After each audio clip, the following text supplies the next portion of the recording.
How can Joe Biden sit idle when the national debt of a country escalates at a rate of $1 trillion every 100 days? What implications does it hold for its economy? We're in the midst of a fiscal pattern that's been characterized by more bad news than good. Under the Biden administration, the United States national debt is skyrocketing. It's not just the staggering number, over $34 trillion as of January 4th, that's concerning. It's the speed at which this debt is piling up. Financial analysts are sounding alarms over the velocity of debt accumulation. To give you some perspective, we hit the $33 trillion mark on September 15th, just 3 months after reaching $32 trillion on June 15th. Prior to this, it took nearly 8 months for the debt to grow from $31 trillion. This stark acceleration in government borrowing could have significant implications for our economy. Indeed, the rapid accumulation of national debt is a matter of grave concern and one that we need to understand fully. To grasp the severity of this situation, we must look at the timeline of debt accumulation under the Biden administration.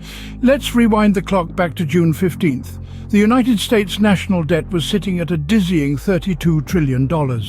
But as they say, the only way from there was up.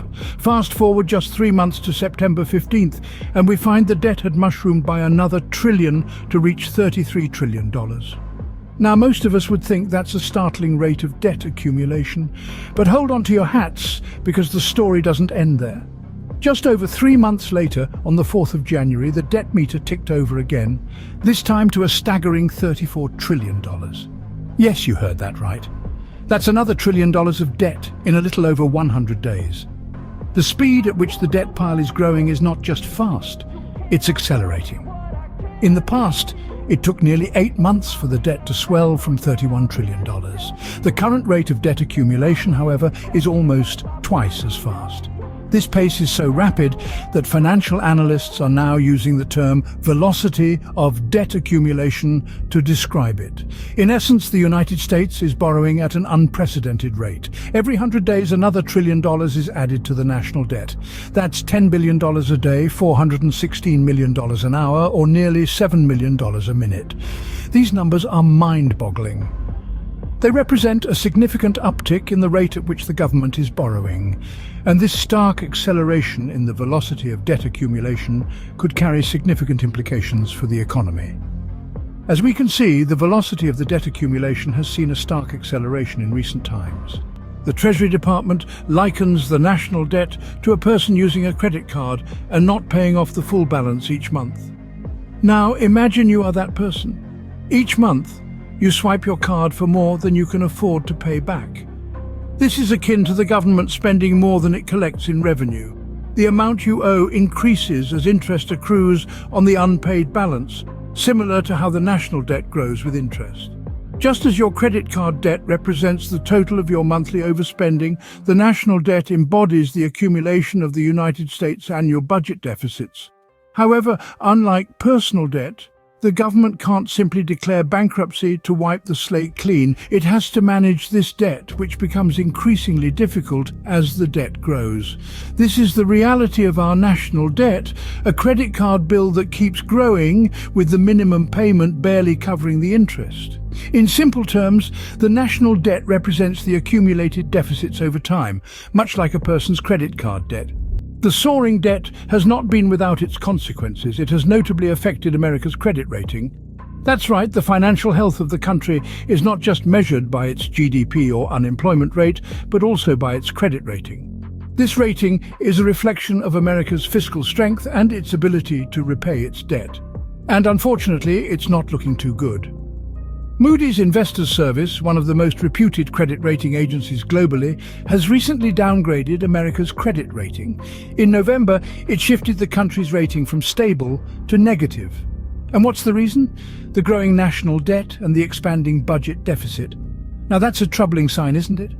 Without effective fiscal policy measures to reduce government spending or increase revenues, Moody's anticipates that America's fiscal deficits will remain alarmingly large. This, in turn, significantly weakens debt affordability.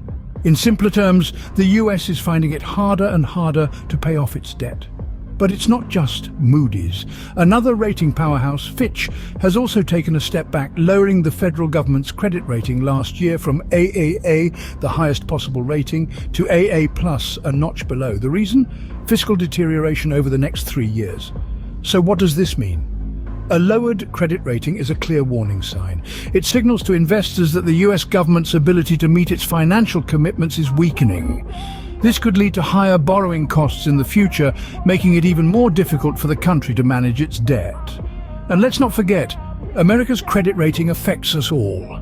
It can influence everything from the interest rates on our mortgages and car loans to the return on our retirement savings. So, it is crucial we pay attention to this issue. The lowered credit rating is a clear indicator of the fiscal deterioration expected over the next 3 years. So, let's buckle up, folks, because this fiscal roller coaster ride is far from over.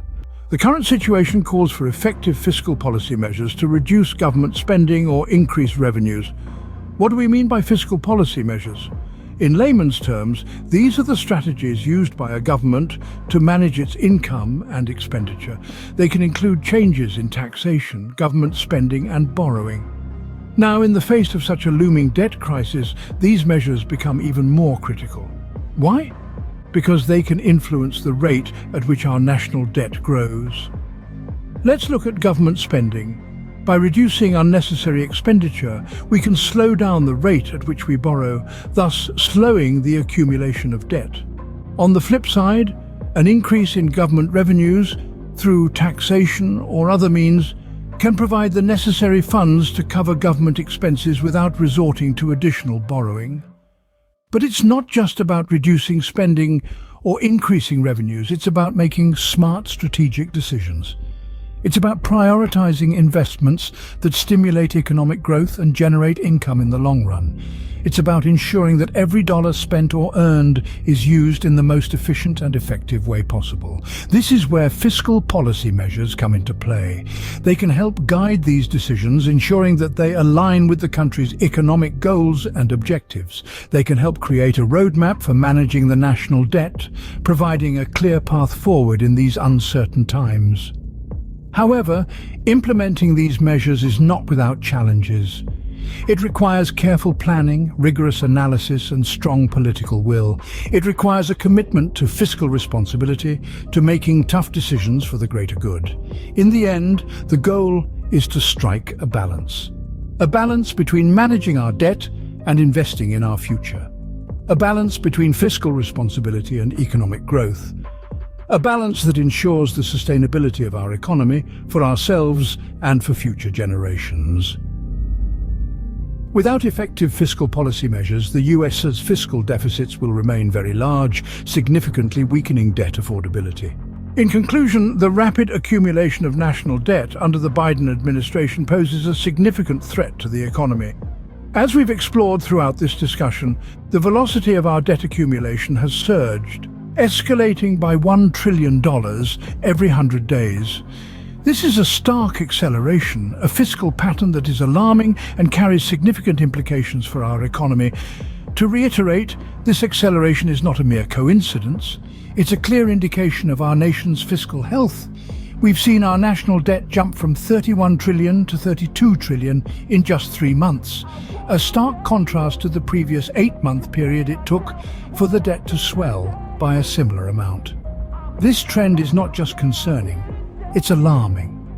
We've also drawn a parallel between our national debt and personal credit card debt. Just as a person who continually spends more than they pay off on their credit card accumulates debt, so too does a nation that continually spends more than it earns.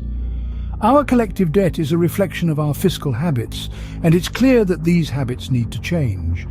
The impact of this escalating debt has been felt in our credit rating. We've seen Moody's Investor Service downgrade America's credit rating from stable to negative, citing our growing national debt and budget deficit as primary reasons.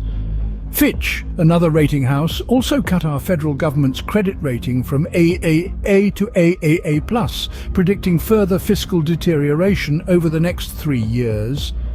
This brings us to the crux of the matter. We need effective fiscal policy measures to manage our national debt. Without these, our fiscal deficits will remain large, significantly weakening our debt affordability.